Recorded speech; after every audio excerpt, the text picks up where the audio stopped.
Saudara-saudari terkasih dalam Kristus, hari ini Sabtu 12 Oktober 2024 dalam pekan biasa ke-27 tahun B. Bacaan dibawakan oleh Bernadette Esther, Mazmur dilantunkan oleh Emerenciana Adistana, dan renungan ditulis oleh Regina R. Himawan. Selamat menekuni Sabda Allah. Mari kita semakin mengasihi, semakin peduli, semakin bersaksi.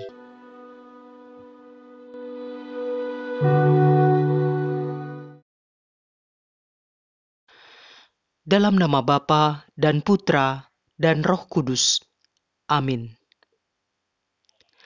Allah Bapa yang Maha Pengasih, terima kasih untuk hari baru ini dan istirahat semalam.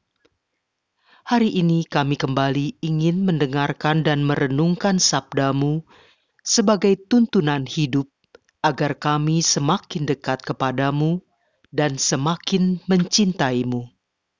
Demi Kristus, Tuhan dan pengantara kami. Amin.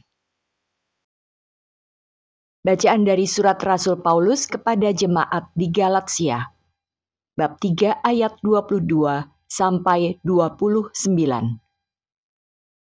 Saudara-saudara, menurut kitab suci, segala sesuatu terkurung di bawah kekuasaan dosa, supaya berkat iman dalam Yesus Kristus, janji itu diberikan kepada mereka yang percaya. Sebelum iman itu datang, kita berada di bawah pengawalan hukum Taurat dan dikurung sampai iman itu dinyatakan. Jadi, hukum Taurat adalah penuntun bagi kita sampai Kristus datang, supaya kita dibenarkan karena iman. Sekarang iman itu telah datang. Karena itu, kita tidak lagi berada di bawah pengawasan penuntun. Sebab kalian adalah anak-anak Allah karena iman dalam Yesus Kristus. Sebab kalian semua yang dibaptis dalam Kristus telah mengenakan Kristus. Dalam hal ini, tidak ada orang Yahudi atau orang Yunani, tidak ada hamba atau orang merdeka, tidak ada pria atau wanita, karena kalian semua adalah satu di dalam Kristus Yesus. Jadi, kalau kalian milik Kristus, maka kalian juga keturunan Abraham dan berhak menerima janji Allah. Demikianlah sabda Tuhan.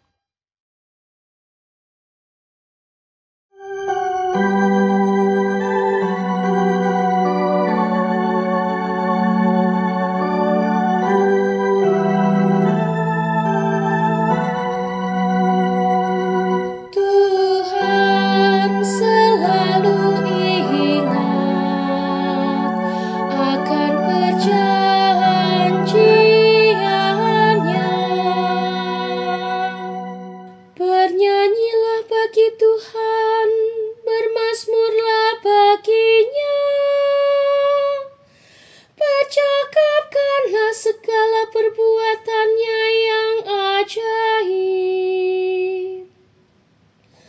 Bermegahlah di dalam nama-Nya yang kudus. Biarlah bersuka hati orang-orang yang mencari Tuhan. Tuhan selalu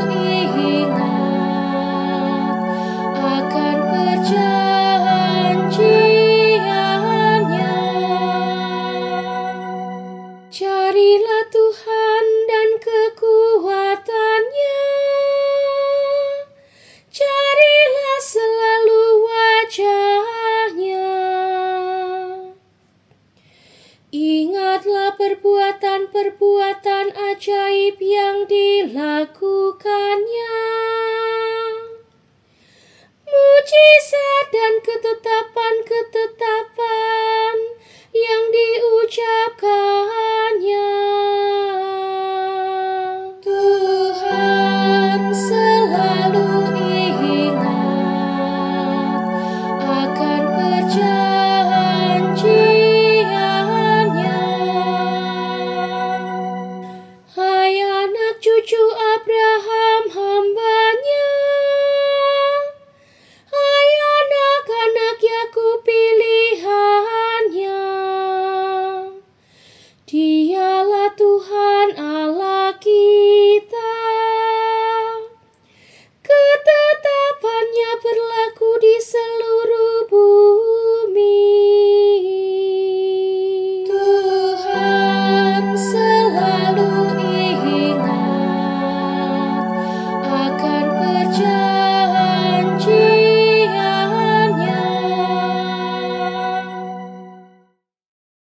Berbahagialah yang mendengarkan sabda Tuhan dan memeliharanya. Haleluya, haleluya, haleluya, haleluya.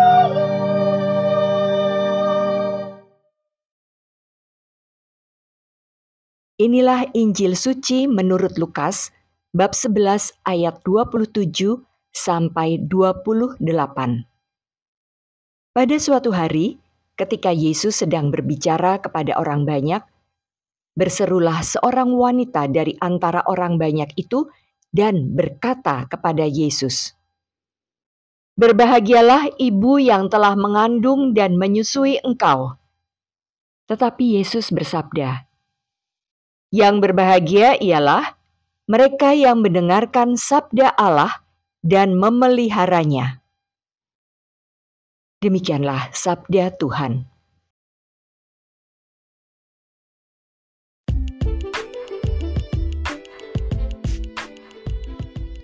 Kebahagiaan yang sejati.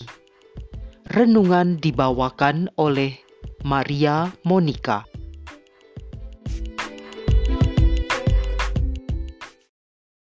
Apakah jawaban Anda apabila ditanya, apa yang membuat Anda bahagia? Setiap orang pasti mempunyai jawaban yang berbeda-beda. Namun secara umum tentu kita setuju jika kelancaran dalam hidup, keluarga dan kerabat yang baik dan sehat, keuangan yang cukup, dan berbagai kondisi yang jauh dari masalah adalah gambaran umum yang menjadi bayangan semua orang. Namun kenyataannya, hidup kita tidaklah seperti itu. Masalah datang silih berganti, kondisi dan keadaan hidup yang naik turun tak terhindarkan. Banyak faktor yang bisa dibilang menjadi penghalang bagi kebahagiaan kita. Lantas, apakah merasa bahagia itu menjadi mustahil dalam hidup? Pada bacaan Injil hari ini, Yesus mengingatkan kita bagaimana memperoleh kebahagiaan sejati itu. Kisah pada Injil ini masih merupakan lanjutan dari kisah Yesus yang membebaskan seseorang dari roh jahat. Pada saat Yesus berbicara di depan orang banyak, seorang perempuan berseru, menyatakan betapa bahagianya ibu Yesus, yaitu Maria, memiliki seorang anak seperti Yesus. Namun di luar dugaan, Yesus tidak begitu saja mengamini deklarasi perempuan itu. Malah lebih jauh ia berkata bahwa yang berbahagia adalah mereka yang mendengarkan dan memelihara perintah Tuhan. Apakah maksud Yesus dalam hal ini? Kalau kita membayangkan kehidupan Bunda Maria dengan statusnya sebagai ibu Yesus, secara manusiawi sebenarnya bisa dikatakan bahwa hidupnya tidak sebahagia yang kita bayangkan, seperti definisi di awal renungan ini. Memang, pada momen seperti yang terjadi pada Injil hari ini, orang bisa mengatakan Maria berbahagia mempunyai seorang anak yang sehebat Yesus yang bisa mengusir roh-roh jahat. Tapi kita tahu apa yang terjadi pada Yesus setelah itu. Ia diadili, menderita sengsara yang hina dan keji, serta mati di atas kayu salib di depan banyak orang. Dan Maria menyaksikan itu semua. Tentunya ini bukanlah situasi yang membahagiakan, malah amat menyedihkan. Kalimat balasan Yesus pada perempuan itu yang sering disalah-artikan banyak orang, sebenarnya adalah penegasan tentang sifat utama dari Bunda Maria sendiri. Yesus mengingatkan perempuan itu dan tentu pada kita juga, bahwa kualitas Bunda Maria bukanlah sekadar hubungan kekeluargaannya dengan Yesus, melainkan karena ketaatannya pada perintah Allah. Sebab Maria bisa menjadi ibu Yesus karena ia mengatakan ya pada perintah Tuhan yang disampaikan kepadanya melalui malaikat Gabriel. Maka dari itulah Yesus mengatakan bahwa kebahagiaan itu berasal dari ketaatan pada firman Tuhan. Di sisi lain, Yesus juga ingin menekankan bahwa kebahagiaan itu tidak terbatas untuk orang di sekelilingnya saja atau yang memiliki koneksi dengannya. Kebahagiaan adalah milik semua orang asal mereka taat pada firman Tuhan.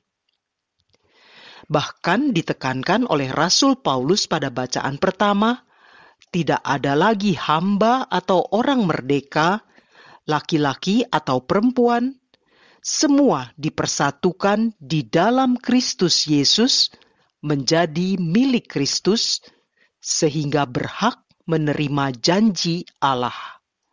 Dan janji itu adalah kebahagiaan yang sesungguhnya. Tentu ini bukan berarti jika mengikuti firman Tuhan, hidup kita menjadi mulus dan tidak menemui masalah. Kita melihat sendiri bagaimana hidup Bunda Maria, seseorang yang sangat taat, tapi kesulitan dan kedukaan hidupnya datang bergelombang sampai ia harus menyaksikan sendiri kematian Sang Putra. Yang ingin Yesus tegaskan di sini adalah makna dari kebahagiaan itu sendiri. Kebahagiaan sejati bukan sekadar kondisi sesaat yang dicapai dengan terpenuhinya syarat-syarat duniawi, melainkan kondisi batin yang selalu berpengharapan pada Allah. Karena orang yang berbahagia adalah orang yang senantiasa memelihara dan memiliki pengharapan sehingga mampu bersyukur atas apapun kondisi yang dialami dan dimilikinya. Dan pengharapan yang sejati itu hanya ada pada Allah, bukan pada hal-hal duniawi. Mari kita senantiasa berusaha mendengarkan dan memelihara firman Allah serta melaksanakannya dalam hidup kita, supaya cahaya pengharapan senantiasa bersinar dalam hati kita. Marilah berdoa. Allah yang Maha Kuasa, Engkaulah asal dan tujuan hidup kami. Engkaulah sumber kebahagiaan sejati kami yang tidak lekang oleh waktu dan senantiasa setia menjagai dan memelihara kami.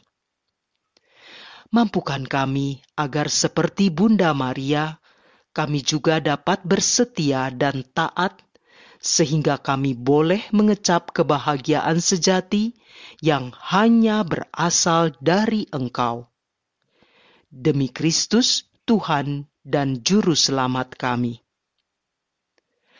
Dalam nama Bapa dan Putra dan Roh Kudus. Amin.